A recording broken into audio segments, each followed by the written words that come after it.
Hello दोस्तों, कैसे हो आप। स्वागत है आप सभी का एक और फिर से हमारे चैनल में। दोस्तों, आज की इस वीडियो में बात करने वाले हिस्ट्री अर्थात इतिहास के बारे में। प्राचीन भारत का इतिहास क्या रहा है, इसे 3 रूपों में डिवाइड करेंगे: प्राचीन इतिहास, मध्यकालीन इतिहास और आधुनिक भारत का इतिहास। तो प्राचीन इतिहास जिसका प्रारंभ काल है वो प्रारंभ से लेकर 712 ईस्वी तक रहा है।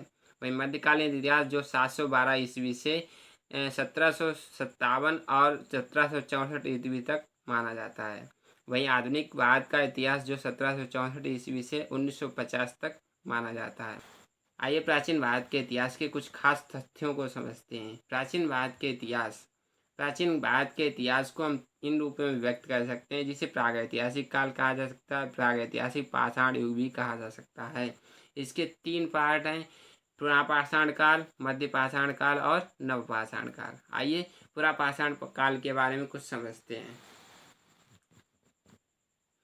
अर्थात पाषाण काल उसे कहते हैं जब मानव ने अपनी सभ्यता का विकास करना शुरू किया था। कुछ समय बाद मानव के पास जब उसे थोड़ी बहुत क्षमता आई अर्थात उसे जब भूख लगी तो उसने कुछ न कुछ जानकारी एकत्र की कि किस तरह से जानवरों को हम अपने हिसाब से उन पे नियंत्रण कर सकते हैं, उन्हें हम एक शिकार बना सकते हैं जिसके हम भोजन के रूप में उपयोग कर सकते हैं। स्टार्ट की और पत्थरों के औजार बनाना स्टार्ट कर दिए। उस समय मानव के पास दिमाग भी नहीं था। जब उसने देखा कि कोई जानवर भागते हुए आ रहा है, भागते हुए एक पत्थर से टकरा जा रहा है, तो उससे उसकी मौत या कुछ भी उसे हानि पहुंच रही है, तो इससे उसने समझा कि हमारे पास जो यही औजार है ये बहुत हमारे लिए ताकतवर हो सकता है। तो इसीलिए उसने पत्थरों से हथियार बनाना शुरू कर दिया। तो उसने सबसे पहले जो नदियों में पत्थर पाए जाते हैं, नुकीले पत्थर, उनसे हथियार बनाया। धीरे धीरे वो हथियार जो है विकसित होते होते चले गए। तो उन हथियारों को भी देखेंगे कि किस तरह से इनका विकास हुआ। तो पूरा पाषाण काल जो है प्रारंभ से 10,000 ईसा पूर्व तक माना जाता है। वहीं मध्य पाषाण काल जो 10,000 ईसा पूर्व से 5500 ईसा पूर्व तक का माना जाता है। वहीं नव पाषाण काल जो 5500 ईसा पूर्व से 3000 ईसा पूर्व तक का माना जाता है। प्रारंभ से लेकर अब तक जो पुरापाषाण के काल विभाजन रहा है वो इस प्रकार रहा है। इन्हें 3 रूपों में व्यक्त किया गया है: निम्न पुरापाषाण काल, मध्य पुरापाषाण काल और उच्च पुरापाषाण काल। वहीं निम्न पुरापाषाण की समय सीमा रही है वो प्रारंभ से 1,00,000 ईसा पूर्व तक मानी जाती है। वहीं मध्य पुरापाषाण काल की जो समय सीमा रही है वो 1,00,000 ईसा पूर्व से 40,000 ईसा पूर्व तक मानी जाती है। उच्च पुरापाषाण काल की समय सीमा है वह 40,000 ईसा पूर्व से 10,000 ईसा पूर्व तक।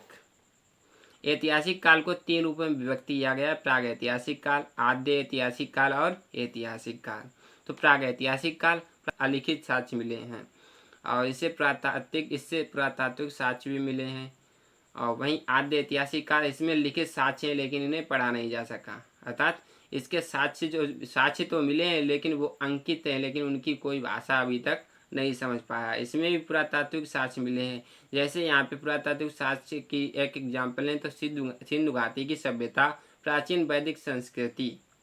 तो वहीं ऐतिहासिक काल जिसमें लिखित साक्ष्य मिले हैं और इनको हमने पढ़ भी लिया है।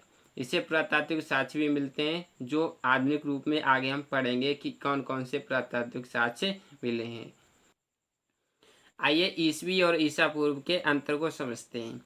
प्राचीन काल में समय सीमा कुछ निर्धारण नहीं था, तो इसीलिए जब हमारे यहाँ अंग्रेजों का फैला हुआ, हमारे यहाँ ही नहीं पूरे वर्ल्ड में जब अंग्रेजों का फैला हुआ, तो उन्होंने अपनी तरफ से कुछ समय सीमा निर्धारित की। उसी समय सीमा के आधार पर जब ईसा मसीह का जन्म हुआ था, तो ईसा मसीह का जन्म काल जो माना जाता है वो 0 ईस्वी माना जाता था। जिस समय उनका जन्म हुआ वहीं से हमने समय काल प्रारंभ किया। उसी के जन्म काल से हम जो पॉजिटिव गिनते हैं तो उसे हम ईस्वी कहते हैं, लेकिन उनके जन्म से पूर्व की जो घटनाएं हैं उन्हें ईसा पूर्व कहते हैं, अर्थात उनके जन्म से पहले ईसा पूर्व, वहीं उनके जन्म के बाद ईस्वी।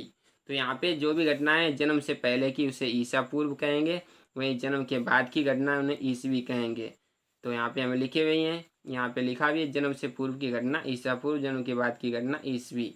इन्हें अंग्रेजी में आफ्टर क्राइस्ट भी कह सकते हैं अथवा एनो डोमिनी के नाम से जाना जाता है। इसे हम ईस्वी अथवा ई से डिनोट करते हैं। वहीं बीसी जो है वो शब्द है बिफोर क्राइस्ट, अर्थात ईसा मसीह के जन्म से पूर्व का समय। तो ईसा पूर्व इसे लिखा जा सकता है या ईसा पूर्व के नाम से व्यक्त किया जाता है।